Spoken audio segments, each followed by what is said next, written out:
afternoon, Your Highnesses, Excellencies, dignitaries, members of the ABLF network, and to all of our audience from today. I'm here with my co-moderator, Eithne. Eithne, lovely to see you again. Good to be back. It was a busy day, but some great content as always. Absolutely right. So it's our fourth ABLF of 2021, and what an afternoon we've had. We had some brilliant speakers, and Eithne, I was able to join for your conversation with the Ambassador of India to the UAE, Mr. Kapoor. So tell us, what were your highlights? What did he share with you?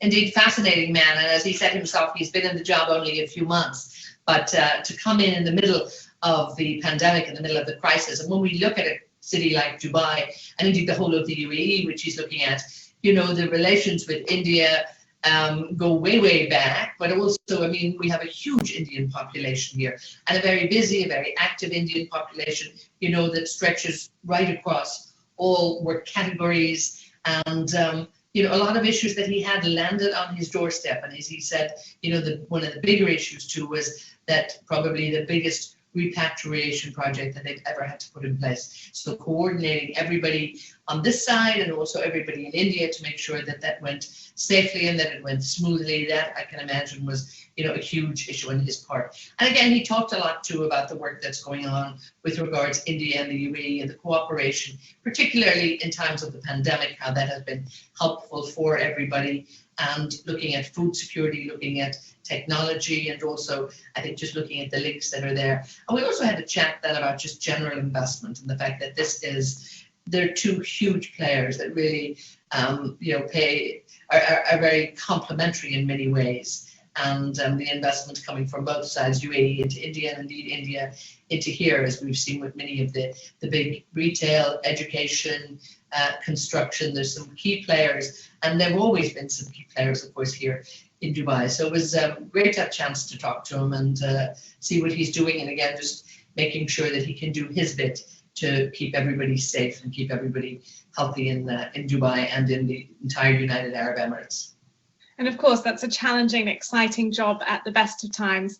But in addition to that, if you also have to manage with that job during a pandemic and getting to grips with all of, as you say, the repatriation and food security, how incredible that he was able to join us and share his thoughts on that. It was actually interesting. I had the pleasure of speaking to Sridhar Vembu, the CEO of Zoho Corporation, who he has moved to India, and he was able to talk a lot about some of these global issues. And what I really liked is he talked about transnational localism. So, you know, a lot of us are facing similar issues across countries, across regions, across continents, but actually really having to tailor the solution to something that was suited to the local population's needs. And of course, you can imagine a region like the Middle East or a country as large as India, you really do have to think about the local needs of that population as large as they are.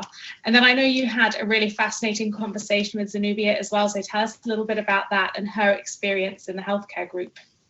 And again, when we look at the work that's going on in her healthcare group, which is Zuleika Healthcare, and indeed talking generally about the importance of healthcare and the work that had to be done, and a lot of just empathy there too in terms of her situation dealing with, you know, how healthcare workers respond in this. And, you know, she talked about it from a very personal point of view in terms of her own hospital, but also from the wider point of view. And it is so true. I mean, we've all had to use healthcare facilities in the last few months, hopefully not too many in emergencies, but even going in and out. And I think the one thing that all of the healthcare providers have been able to deliver is their great work and their great service with great cheer. I mean, bless them. She sort of joked in the end that the one thing that she's managed to do is to keep her sanity. But indeed, a lot of work that had to be done.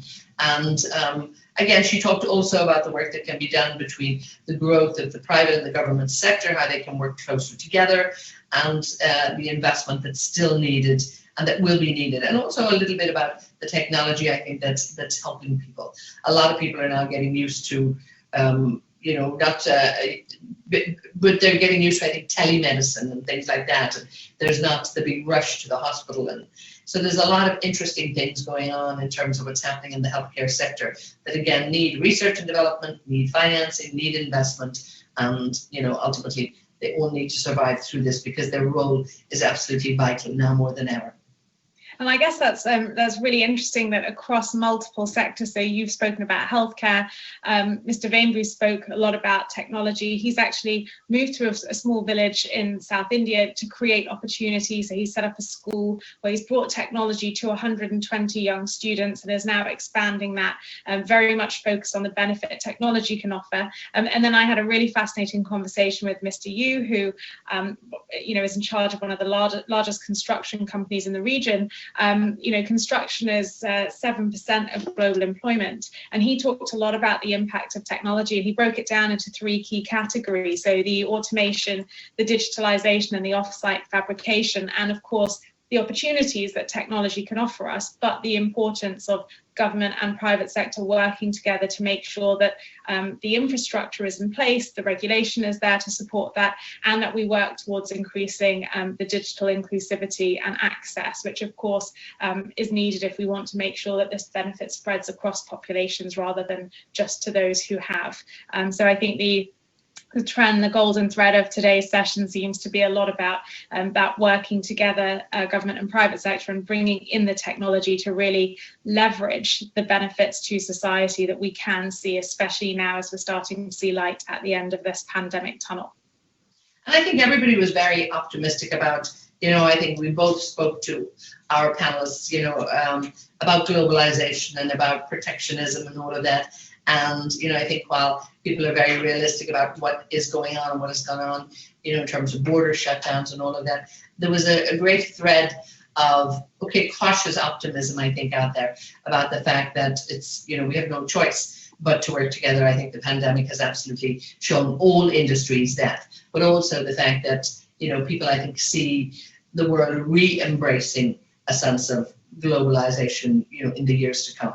Definitely. It feels like there's this real sense of, we've all gone through this terrible time together and a lot of tragic losses, but actually the one opportunity that's presented really is this opportunity to work together, whether that's across sectors, across governments and private sector, or across, around the world really, to actually make sure that we do harness some of the gains that can be made, which is just so fantastic to think about partnership. And of course, we know we've got another 8 or 7, if my maths is serving me right, another 8 ABLF sessions to come for the rest of 2021. And what is absolutely fantastic when we talk about partnership is that we should be excited and thanking our platinum partner, the Aditya Birla Group, who is going to be with us for the next 12 virtual conclaves, and the global Indian conglomerate will be joining hands with the ABLF to lead the Asia-focused conversations and dialogues at our leadership series.